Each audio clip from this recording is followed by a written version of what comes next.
Twee gelaaide deeltjies word op 'n afstand r weg van mekaar geplaas. Die elektrostatiese krag wat die een gelaaide deeltjie op die ander uitoefen, is Fe.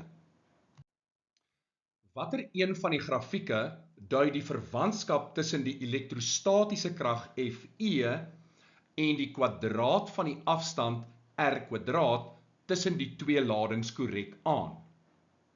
Die korrekte antwoord is B. Op jou formuleblad kry jy die vergelyking vir die berekening van die elektrostatiese krag Fe. Nou hier kan jy aflei dat die elektrostatiese krag Fe is omgekeerd eweredig aan die kwadraat van die afstand r² tussen die twee ladings. Nou die grafiek wat ooreenstem met 'n omgekeerde eweredigheid is grafiek B.